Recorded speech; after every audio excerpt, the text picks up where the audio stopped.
Hello students, मैं आज समझाऊंगी project का लेआउट कैसे प्रोजेक्ट बनाते हैं। जैसे जिन लोगों के बीकॉम के प्रोजेक्ट है अंडर कलकत्ता यूनिवर्सिटी, वो लोग कैसे प्रोजेक्ट को बनाएंगे उसके बारे में मैं डिटेल थोड़ी सी बता दे रही हूँ। वेलकम टू आवर चैनल की ऑफ एजुकेशन जोन।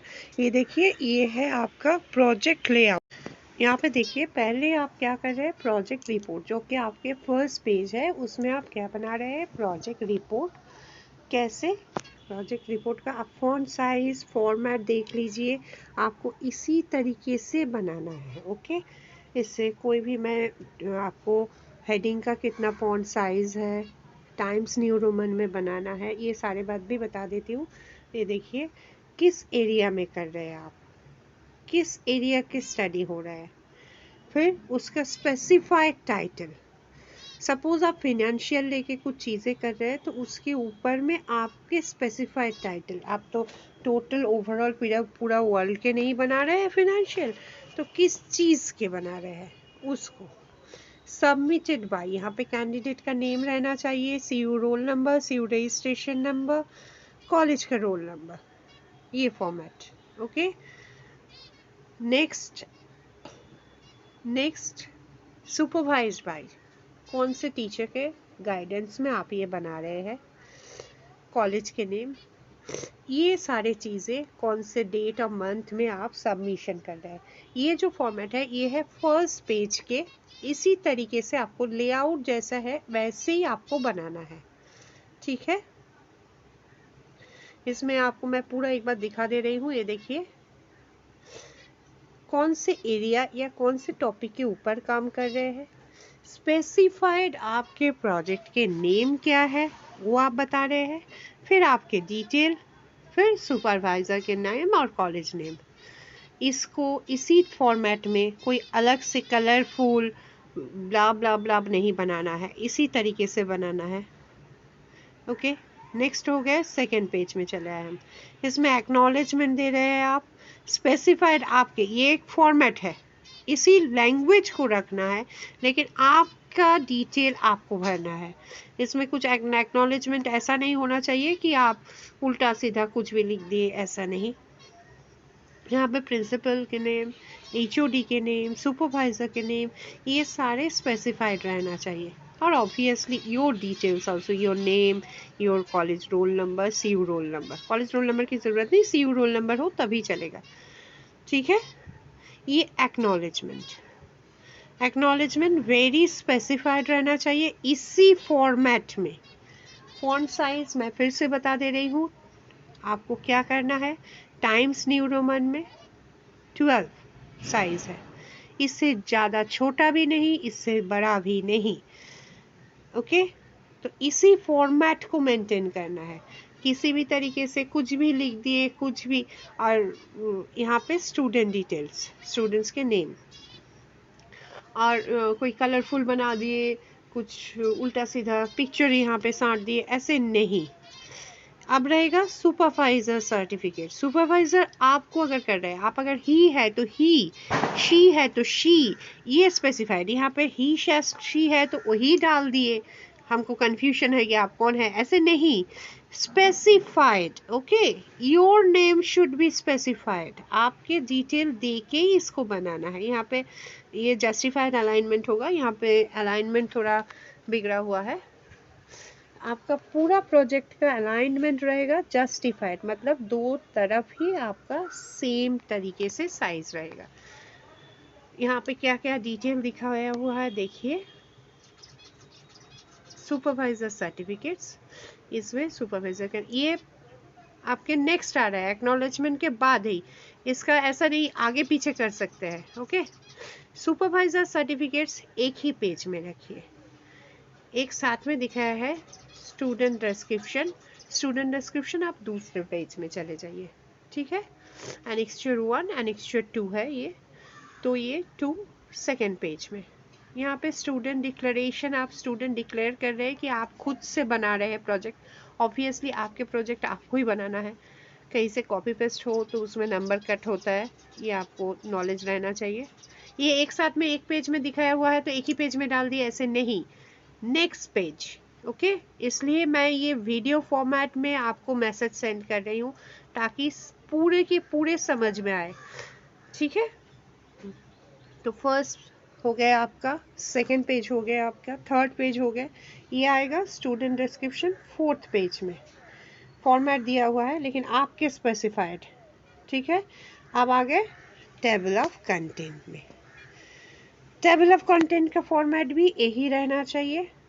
अब इंट्रोडक्शंस में क्या क्या रहना चाहिए, देखिए इंट्रोडक्शन आप जिस चीज़ का बना रहे हैं उसका एक बैकग्राउंड है, किस बेसिस में, अचानक से तो आसमान से ये आपको आइडिया नहीं आया, तो उसका बैकग्राउंड। नेक्स्ट, आपको क्या कर रहे हैं, किस चीज़ के ऊपर स्टडी कर रहे हैं, वो स्पेसिफिकेशन ऑफ स्टडी, मतलब किस चीज़ को लेके स्टडी कर रहे हैं उसका स्पेसिफाइड इंट्रोडक्शन। आप अगर बना रहे हैं फिनेंशियल को लेके, उसमें आप मार्केटिंग का नहीं डालेंगे, कौन सी चीज़ का फिनेंशियल है, किस चीज़ का क्या है। सपोज ई कॉमर्स बना रहे हैं तो स्पेसिफाइड से e commerce of a specified company, तो उसका कंपनी का किस तरीके से क्या क्या लेके काम करता है वो सारे। Then the literature survey, sorry literature survey के मतलब में आपको मैं दे रही हूँ कि रिव्यू ऑफ लिटरेचर, इस चीज़ का किस तरीके से आप काम कर रहे हैं। ओके, क्या चीज़ है, किस चीज़ के ऊपर आप काम कर रहे हैं। देन आप क्या स्टडी किए इस चीज़ को करते हुए, क्या स्टडी के हुआ इस चीज़ को लेके। एक चीज़ आप प्राइमरी डेटा लेके काम कर रहे हैं या सेकेंडरी डेटा लेके काम कर रहे हैं, ये सारे चीज़ें स्पेसिफाइड होना चाहिए। ठीक है, आप कौन से चैप्टर में क्या क्या काम कर रहे हैं, क्या प्लानिंग है आपका, आप चैप्टर 2 में ये दे रहे हैं, चैप्टर 3 में ये है। अगर आप प्राइमरी डेटा ले रहे हैं तो कुछ आपको आप एनेक्स्चर में कुछ वो सारे डिटेल्स, मतलब किसी के इंटरव्यूज़ ले रहे हैं। अगर आप सेकेंडरी कर रहे हैं तो आप नहीं ले पाएंगे उसको, क्योंकि आप किसी से रेफरेंस से डेटा ले रहे हैं, वो सारे चीज़ स्पेसिफाइड हो जाए चैप्टर प्लानिंग। देन आ जाएगा आपके चैप्टर 2। चैप्टर 2 में आप क्या करेंगे, चैप्टर 2 है आपका conceptual framework. Conceptual framework, conceptual framework मतलब क्या है, आप जिस चीज़ के ऊपर प्रोजेक्ट बना रहे हैं तो उस चीज़ के डिटेल। ओके, उस चीज़ के डिटेल मतलब सपोज आप कुछ ऐसे चीज़ बना रहे हैं, कुछ स्पेसिफाइड ई कॉमर्स के से स्पेसिफाइड कंपनी के, मैं यहाँ पे कुछ भी नाम नहीं बता रही हूँ क्योंकि प्रोजेक्ट टॉपिक मैं अलग से दे रही हूँ, तो उस हिसाब से बनाएंगे, तो उसके डिटेलिंग रहना चाहिए।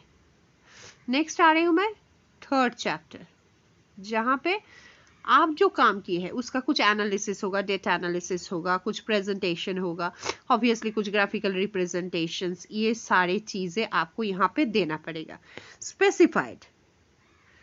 ठीक है, बाजार से ढूंढ के कोई भी ग्राफ दे दिए ऐसे नहीं, आपके काम के ऊपर जो ग्राफ हो रहा है, आप किस तरीके से दिखा रहे हैं कि आपके काम कुछ न्यू है, इनोवेटिव है, वो सारी चीज़ें। Because this is the honest project, this is one type of dissertation, so you have to show in the such way. Next तो कंक्लूशन रहेंगे, अगर प्राइमरी डेटा रहा तो उसका डिटेल रह जाएंगे। अब मैं आपको ये फॉर्मेट के बारे में बता दे रही हूँ। देखिए यहाँ पे फ्रंट साइज, फ्रंट टाइप मैं स्पेसिफाइड कर दी हूँ, मैं पहले ही बता चुकी हूँ फ्रंट साइज 12 रहना चाहिए। अगर आप हेडिंग दे रहे हैं तो 14 कीजिए, बाकी सारे बॉडी 12 रहना चाहिए। टाइम्स न्यू रोमन रहना चाहिए, जस्टिफाइड अलाइनमेंट रहना चाहिए, है ना। स्पेस मतलब 2 लाइन के जो गैप है वो 1.5 होना चाहिए। ठीक है, मार्जिन कितना रहना चाहिए, इतना चौड़ा देके थोड़ी सी लिख ली ऐसे नहीं, आपके मार्जिन का भी यहाँ पे स्पेसिफिकेशंस है। ओके, पेज A4 पेपर में ही होना चाहिए, लॉन्ग पेपर में नहीं। तो ये सारी चीज़ें आप कहेंगे कितने पेजेस होंगे, आपके काम के ऊपर डिपेंड करता है। ऐसा भी नहीं कि 100 पेजेस हो जाए, ऐसा भी नहीं कि 5 पेजेस 6 पेजेस हो जाए। So it should be a proper content जितना होना चाहिए ठीक है। साइज मैं इसलिए स्क्रीन पे होल्ड करके रखी हूँ ताकि आपको समझ में आए। इससे इधर उधर हो जाए तो your project you can not able to check. So be specified, do it in such way. Word 5000 word का होना चाहिए रेंज, जो मैं बता रही थी कि आपको 100 पेजेस नहीं बनाना है, इस हिसाब से बनाना है। और ये आपको 3 कॉपीज बनाना पड़ेगा। 3 कॉपी। 3 कॉपी क्यों? 3 कॉपी, एक सुपरवाइजर कॉपी रहते हैं जो कॉलेज में रहेंगे, एक यूनिवर्सिटी कॉपी रहते हैं। अगर वो कुछ कलरफुल की ज़रूरत है तो कलर आपको प्रिंट आउट लेना पड़ेगा। अगर आपको लगे कि कलरफुल मतलब क्या, आपके जो डेटा है वो सारे कलरफुल, आपका ग्राफ कलर है, आपके फ्रंट पेज से आप कलर डिफरेंट कलर डालने लग गए, ऐसे नहीं। अगर आप किसी जगह से कुछ रेफरेंस ले रहे हैं तो वो रेफरेंस ज़रूर देंगे, वो तो मैंने टेबल ऑफ कंटेंट में आपको दिखाई दी है। ठीक है। और एक कॉपी, 3 कॉपी, एक कॉपी स्टूडेंट्स के रहेंगे, उसको आपको ये सारे कॉपी हो सकता है पहले सबमिशन हो जाए तो उसके बाद में आपको लाना पड़ेगा एग्ज़ाम के दिन भी। ठीक है। सो ये है आपके प्रोजेक्ट के स्ट्रक्चर। और मैं ज़रूर ये कहूँगी कि कॉपी पेस्ट प्रोजेक्ट नहीं होना चाहिए। Be specified, B proper, alignment justified रहना चाहिए, अलाइनमेंट जस्टिफाइड। ओके। और फ्रंट साइज टाइप आपको सारी चीज़ें बता दी हूँ। इससे इधर उधर हो तो आपको प्रॉपर प्रोजेक्ट नहीं होगा, हो सकता है कि सुपरवाइजर साइन ही ना करे। So I think it will be helpful for you, क्योंकि अगर मैं आपको सिर्फ और सिर्फ पीडीएफ दे देती तो किसी को समझ में आते, किसी को नहीं। इस वजह से मैं इस तरीके से आपको समझाने की कोशिश की हूँ। I think you can able to understand. ठीक है। आप सबको समझ में आए, इतना ही मेरे लिए सब कुछ है। और बाकी मैं तो आप लोगों के साथ हूँ ही, तो इस हिसाब से बी केयरफुल। और क्या क्या टॉपिक के ऊपर आप कुछ, मतलब आप तो आपके हिसाब से प्रोजेक्ट बनाएंगे, लेकिन कुछ टॉपिक के बारे में मैं आपको ज़रूर गाइड करूँगी। सो मिलते हैं नेक्स्ट वीडियो। नेक्स्ट वीडियो कुछ एजुकेशनल हो सकता है, ई फाइलिंग को लेके हमारे नेक्स्ट वीडियो होंगे। सो तब तक के लिए obviously all the best for your project. It's 100 mark project. You have to face the viva. So किसी से कॉपी पेस्ट कर लिए तो वाइवा में कुछ भी आंसर नहीं दे पाएंगे, तो उसी हिसाब से मार्क्स भी रसगुल्ला कुछ भी मिल सकता है। सो ये सारी चीज़ें नहीं चाहिए। तो क्या करना है आपको, please please do your self. मैं सारे गाइडेंस दे चुकी हूँ। अगर फिर भी कुछ डाउट या क्वेश्चंस है, so you can comment here also, you can ask me also. So all the best. मिलते हैं नए वीडियोस के साथ, तब तक के लिए जय हिंद जय भारत। अगर अच्छे लगे हैं तो नथिंग टू से। जय हिंद जय भारत।